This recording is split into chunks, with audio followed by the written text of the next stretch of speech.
เคทุกคนวันนี้น่าจะเป็นอะไรที่สนุกแน่นอนนะครับน่าจะ crazy พอสมควรเนาะเพราะว่าผมจะมาบอกว่าถ้าผมให้เลือกเมาส์ในแต่ละงบประมาณนะครับตั้งแต่ถูกแบบ0 บาทจนถึงประมาณ 10,000 บาทเนี่ยถ้าเป็นผมเองเงินผมเองผมจะชอบตัวไหนและผมจะซื้อตัวไหนบ้างนะครับแต่ผมจะสร้างกติกาให้ตัวเองนิดหน่อยนะครับเพราะว่าในแต่ละงบช่วงประมาณที่ผมจะพูดเนี่ยผมจะมีเวลาให้ตัวเองเพียงแค่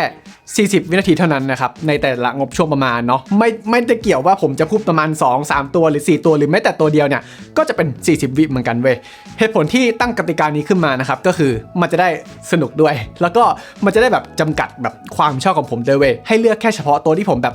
ชอบจริงๆแล้วก็อยากจะแนะนำให้ทุกคนได้รับรู้จริงๆนะครับจะได้แบบไม่ต้องพูดไปเรื่อยเนาะจะได้เซฟเวลาทุกคนดูคลิปผมด้วยนะครับแต่แน่นอนว่าไอสิ่งที่ผมจะพูดในวันนี้เนี่ยมันเป็นความชอบส่วนตัวนะครับสำหรับมือประมาณแบบ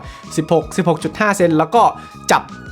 ทุกแบบนะครับจะเป็นปาล์มแล้วก็ aggressive claw เนาะมาเพื่อไม่เป็นการเสียเวลานะครับเราไปดูงบช่วงแรกก่อนเลยเนาะก็คือ0 ถึง 2,000 บาทนะครับแต่ก่อนที่จะจับเวลา40 วิเนาะอยากจะอธิบายก่อนว่าทำไมผมถึงเลือกแกปที่มันห่างกันขนาดนี้เนาะแบบ0 จนถึง 2,000 บาทมันก็ค่อนข้างเยอะใช่ไหมเพราะว่าเอาจริงผมลองเมาส์ที่มันต่ำกว่า 1,000 มาหลายตัวนะครับ R1 ตัวธรรมดาเนาะตัวพวกแบบ AJAS 159 179อะไรเงี้ยผมลองมาหมดแล้วเว้ยแต่ผมไม่เคยทำคลิปให้ทุกคนดูแล้วก็ไม่เคยถ่ายให้ทุกคนดูนะครับเพราะผมรู้สึกว่ามันไม่ได้เวอร์ติดขนาดนั้นอะมันไม่ได้แบบสำหรับผมมันไม่ดีพวกผิวพลาสติกอะไรอะผมไม่ค่อยแนะนำเลยเว้ยเพราะงั้นถ้าเกิดทุกคนจะซื้อเมาส์จริงนะครับผมแนะนำว่าให้เป็นราคา 1,000 ขึ้นไปดีกว่าตัวที่แนะนำตัวนี้เนี่ยเดี๋ยวจับเวลานะ40 วินะครับก็คือ VX4 R1 Pro ตัวนี้นะครับแต่ว่าถ้าทุกคนแบบอยากได้สเปคแบบที่มันใหม่กว่าแต่ยังเป็นทรงของ R1 Pro อยู่ก็ไป VX4 Max R ก็ได้ Major เนาะมันก็จะเป็นทรงเดียวกันแหละแค่เหมือน up spec up switch ขึ้นมานะครับแต่ว่าตัวผมเคยลองMax R แล้วแต่รู้สึกว่ามันแบบ build quality ที่ QC ไม่ดีเท่าไหร่แต่ตัวนี้ผมยังไม่เคยเจอเลยนะครับมันเป็นทรงที่เขาเรียกว่าโคลนของ Pulsar X2 V2 แล้วกันเป็นทรงแบบ medium ไป large นะครับสามารถจับได้ง่ายมากจะปลามจะ aggressive claw จะ relax จะ fingertip เนี่ยจับได้หมดเลยเว้ยทุกคนมันเป็นเมาส์ที่แบบผมสามารถแนะนำได้ง่ายมากๆนะครับถ้าเกิดว่าทุกคนแบบงบจำกัดจริงๆอะเนาะมันเป็นแบบสำหรับผมเป็น base budget อยู่ดีนะครับสำหรับซีรีส์มันโหดร้ายไปหมดแล้วทุกคน มันครบ40ไปแล้วช่างมันก็เอาเป็นว่า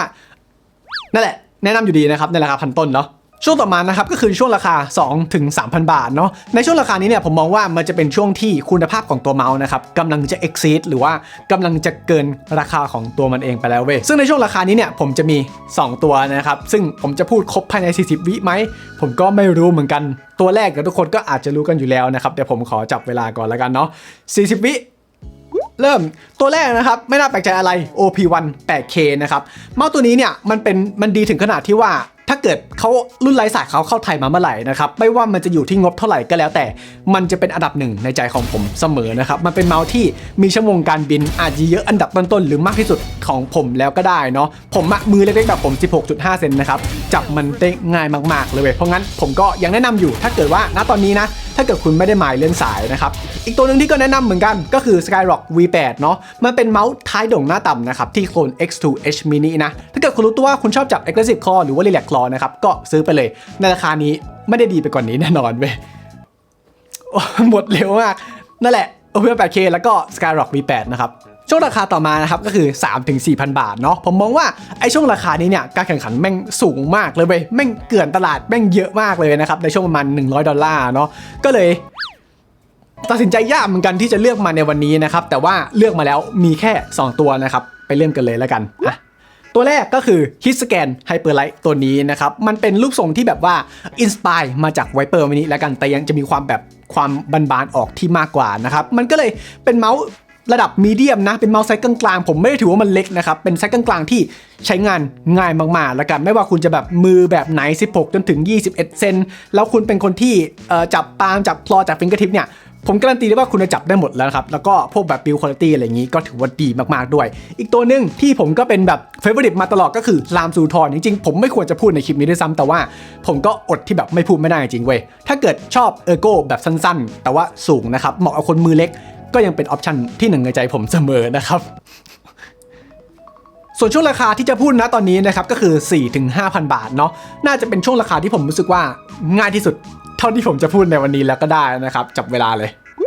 ก็คือลามซูมายา X ตัวนี้นั่นเองเนาะมันเป็นเมาส์หนึ่งใน S tier ของผมณตอนนี้ในปี 2024 นี้นะครับแล้วผมก็รู้สึกว่ามันเป็นเมาส์ที่แบบ the most underrated of 2024 เลยก็ได้นะผมรู้สึกว่าคุณภาพของมันถ้าเทียบกับคนพูดถึงมันความไฮป์ของมันเนี่ยมันน้อยเกินไปมันได้รับความสนใจน้อยเกินไปเว้ยยิ่งแบบมีสีคอลแลบกับรามซูมีประกันเพิ่มให้2 ปีมีนู่นนั่นนี่รูปทรงของมันที่แบบจับง่ายเหมาะกับคนมือกลางไปใหญ่ผมมือเล็กอะผมยังจับได้เลยเว้ยแล้วก็ไม่มีเหตุผลอะไรที่จะต้องติเลย build quality ดี coating ดี switch ดี spec ดีนะครับมีเว็บเบสซอฟต์แวร์ที่ดีมากๆด้วยเพราะงั้น 4,500 บาทนี่คือตัวเดียวในใจผมณตอนนี้นะครับ40 วิพอดี ต่อมาช่วงราคาสุดท้ายนะครับก็คือ 5,000 บาทขึ้นไปเนาะเหตุผลที่มันเป็น 5,000 บาทขึ้นไปเนี่ยเพราะว่านี่คือจุดที่แบบ end game เลยเว้ยเป็นจุดที่แบบหรูหราสำหรับแบบวงการเกมมิ่งเมาส์แล้วนะครับสูงกว่านี้ไม่ว่าจะเป็น 6-7,000 บาทหรือว่า 10,000 บาทเนี่ยมันแค่เป็นเรื่องของความแบบ luxury เป็นเรื่องของแบบความ limited edition อะไรพวกนี้แล้วเนาะซึ่งช่วงราคานี้นะครับมันก็จะมีเพียงแค่ตัวเดียวเหมือนกันนะครับก็คือ Razer Viper V3 Pro ตัวนี้เนาะทุกคนไม่น่าจะแปลกใจอะไรอยู่แล้วนะครับต่อให้ตัดความชอบของผมออกไปหมดเลยมองจากภายนอกเข้ามาเนี่ยยังไงนี่ก็คือ Mouse of the Year ของปี 2024 แน่นอนนะครับสเปคภายในงานดีไซน์ภายในประสิทธิภาพความแบบรูปทรงของมันที่จับใช้งานง่ายมากๆคล้ายๆ Maya X นะครับอาจจะใช้ง่ายกว่า Maya X ด้วยซ้ำนะแล้วก็เรื่องของโคดดิ้งเรื่องของสวิตช์อะไรต่างๆเนี่ยคือมันดีมากๆเว้ยผมไม่รู้จะหาเรื่องติอะไรบนเจ้าตัว Viper V3 Pro เลยนะครับราคามันอาจจะ 5,000 กว่าบาทอย่างที่บอกไปอาจจะแพงเนาะแต่ว่ามันจบได้แน่นอนเมาส์ราคานี้มันแบบมันคุณซื้อไปคุณไม่น่าจะผิดหวังอะไรนะครับแค่จะถนัดหรือไม่ถนัดแค่นั้นเองเนาะ39 วิพอดี นั่นแหละทุกคน Viper V3 Pro นะครับถ้าเกิดว่าไม่มีอะไรผิดพลาดจริงๆไม่ได้มีตัวอะไรที่มันแบงเกอร์ออกมามากจริงๆเนี่ยทุกคนก็น่าจะรู้แล้วนะครับว่าอันดับของ Viper V3 Pro ช่วงสิ้นปีมันจะออกมาเป็นอันดับไหนนะครับจริงๆแล้วในช่วงราคาสูงกว่า 5,000 มันก็จะมีพวกแบบราคา 7,000 บาทก็คือพวกแบบ Final Mouse Ultra X พวกนี้เนาะแต่ผมไม่แนะนำเลยแม้แต่นิดเดียวนะครับเพราะว่าถ้าเกิดเทียบคุณภาพของมันยังดีสู้ VXCR 1 Pro ไม่ได้เลยเว้ยมันกองแกงมากเลยนะครับแล้วก็ถ้าสังเกตจริงๆเนี่ยไอเอสุของผมตรงนี้เนาะแม่งเหลืองไปแล้วเว้ยเพราะว่าเหมือนกับตัวเวลาผมจับพินเชอร์เนาะตัวตรงนี้เนี่ยมันจะสัมผัสกับตรงนี้มันก็เลยเหลืองแค่เฉพาะตรงนี้ไปแล้วอะแม่งโคตรหลอกเด็กเลยซีรีส์ Ultra X ที่แบบไป X กับพวกแบบโปรเพลเยอร์สเตมเมอร์อะไรอย่างเงี้ยเนาะมันดีไหมผมชอบไหมมันดีไม่งั้นผมก็ไม่ซื้อหรอกตัวที่3เป็นพวกแบบรอคาร์บอนกำลังจะมานะครับแต่ว่า